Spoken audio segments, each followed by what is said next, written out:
Good day to you. I thought I'd talk about that very not so pleasant subject of animal destruction where police are involved. I was a armed response vehicle section sergeant for about 23 years in Devon and Cornwall, and there's a few things tied up because there's something in the press recently, I don't know the full details about it, where a police vehicle was used to drove into a cow, basically. I've sort of been a bit busy this week, so I haven't looked at it in detail, but I wouldn't want to comment specifically about that. But I can supply you with all the information to make your own decisions once those facts come out. It's a steep hill, honestly, right? Where's Arthur? There he is. Right. Yeah, he's got his little softy thing on. I have to disown him when he's wearing that, but he's sort of thin fur. Goes transparent when it's wet. Anyway, so first thing to note, police officers, there is an authority to arm if an animal is so dangerous, you know, it's somebody is at risk or it is suffering unnecessarily. So we used to go to quite a few road traffic collisions involving deer, and people say, oh, why do you get the vet to put it down? Well, realistically, we would call a vet if it was nearby, but then they would anaesthetise it, kill it, and the body would have to be destroyed. Where if the police shot it, like I did on several occasions, different ones, as cleanly, and the training is exactly where to shoot it, so it's humane, sorry, if it didn't slip, then you can dispose of the body in the hedge, in the woods and whatever, and the animals can then recycle that, so it's not wasted. So you obviously can't if it's full of poison or anaesthetic, you see. Hey! So that's one thing to remember. Right. Secondly, is the rounds that we shoot on the armed response vehicles in Great Britain, they're actually against the Geneva Convention, because in war you want to shoot the enemy soldier coming over the hill, and solid jacket, so it goes through them, ricochets off and hits his mate next to him. Fantastic job. 2 injured people, 4 people for each person to take them off the battlefield, and then you've got 10 people removed from your battlefield. Perfect.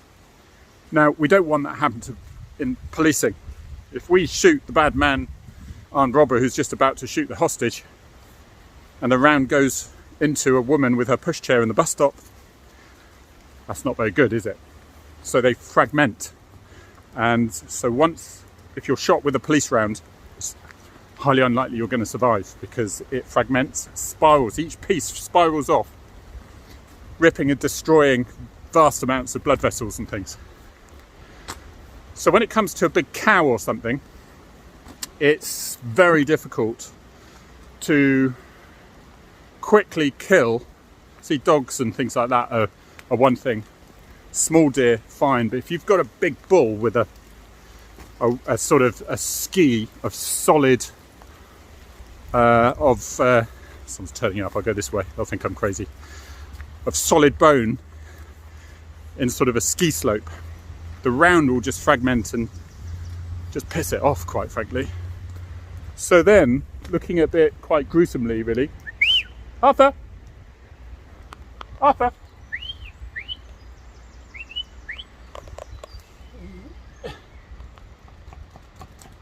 Right.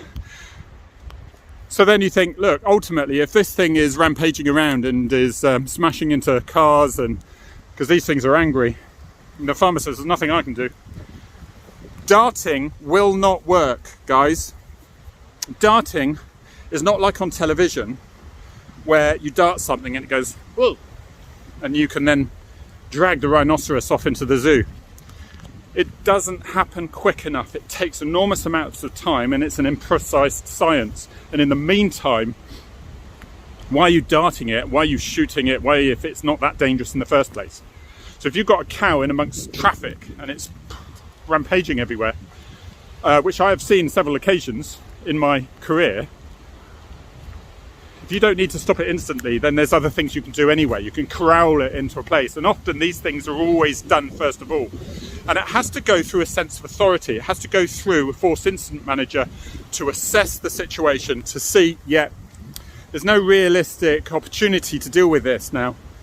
And so sometimes you'll get the case where, and we train a lot on it, to see where our specific rounds can go. And even a Glock from a 9mm from a Glock can be far more punchy because it's bigger, even though that fragments as well. It's a bigger piece of lead, and that is far more effective sometimes than the G36, which is a 223 round, a very small but fast round, and probably wouldn't do enormous amounts in a huge beast like a bull anyway. So we rely on rifle officers, which is the 7.62 round, similar. Now, I'm not a rifle officer, but I will call a rifle officer depending on where they are, and they're sometimes on my section or when I was in the job until last April, and that will stop them. And they will do a synchronized sort of, if there's two of them, they'll do a synchronized 3, 2, 1, fire. One for the head, one for the heart. And I've seen an animal dispatched from standing, huffing and blowing with no one able to get anywhere near it, to dead. Now, the point to remember as well is if ever you're seeing this, it's sort of the opposite way round. If an animal is shot, if it starts kicking furiously and looking as if it's very much alive, it is most likely very much dead. It's the nervous system, it's a natural phenomenon with the body, and people go, oh, it's alive, it's alive. And some police officers who haven't done that before, haven't put their first animal dispatched, and before they were taught about it, would think, oh my God, it's still alive, and they would shoot it some more, and then, oh, Sarge, I used 8 rounds on a small deer. And when I say that, why can't we take these deer off to the vets and things, is because you know what you know. And when you go to an RTC, when you think where the car is going at the level of their very spindly legs, if it is a mess, not going into too much detail, I thought, I'm a real animal lover, as you can tell with Arthur and things, but I thought that I would really hate doing that sort of thing. But in a way, it was the opposite, because I realised it was instantly putting it out of its misery, and it was giving it its instant relief, and that was good. I knew that was good. Yes, it would be lovely if there was a instant pill that you could make them all better again, but there isn't. Arthur! Woo! Good job! Arthur!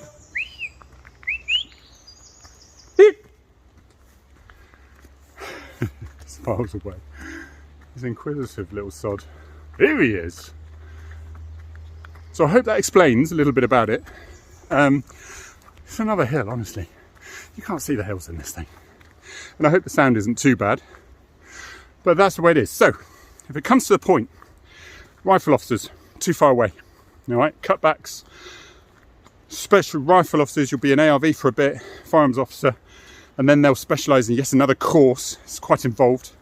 Because we use rifle officers, not to shoot necessarily hostages, you know, kidnappers holding hostages, like in the TV. We also use them for their optical evidence gathering. I used one when there was a farmer suffering mental health. He put a shotgun round through the ceiling. Family had run out, so he's gone absolutely crazy. They were worried he's going to commit suicide. He was going to come out into the neighbourhood, start shooting. The sniper in the right place, and it could be urban environment or country, can get themselves into positions that other officers are just not trained to do, and they give you that feedback. And the really valuable feedback I had was his demeanour. Right, the gun is in separate parts on the bed. He's putting it together. He's pacing up and down. He's now put the rifle, he's sticking it to his face. He's now putting the rifle down. He's walking around. It's that sort of thing. What's his instant demeanour, and where is he in the building? So can we get officers in the area to get in there to sort of negotiate early, try to talk him out of this, protect other public from getting anywhere near that place, and if we know he's in the lounge, we can go around the east side of the house where there's no chance of being sighted. So that's the idea. And if a vehicle, I would want to know the history of the cow that has been run into by a vehicle, because there was clearly a very, very good reason that somebody said it's either already killed someone or it is loose and it's heading towards an area where it's rampaging, because if it sees people it will charge. And it was they tried sort of methods that were safe to do so, and they had failed. And probably shooting something with lots of rounds, and it had failed because it's just massive thick bones, and our rounds are little pea shooter things. The Americans would laugh at our rounds, but to be honest, they're just what's needed until a rifle officer is available.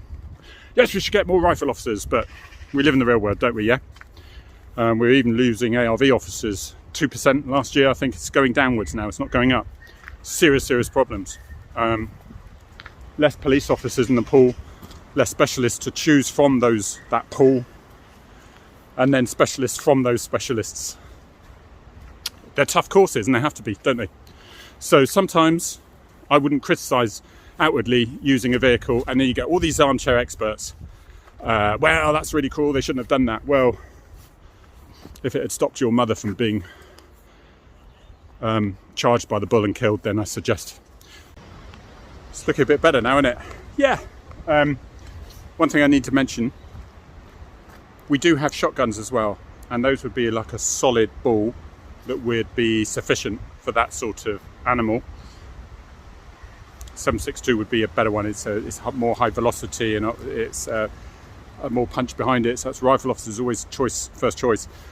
Shotgun, we have like 410, and then WOB, and a solid round. So we do have that. Whether every force does, I don't know. I would imagine so. I'm quite sure it would. But it's as if they're nearby. Of course, sometimes ARVs might not be around the area to assist. They could be at a firearms job, So officers have got to make a decision. It might not be a very pleasant one. It's like my motto. Sometimes policing is not very pretty. So, but if the ultimate result is less harm to others than would have been, then they're doing their job, and they'll just have to deal with the armchair warriors later. There we go. It's nice now, isn't it?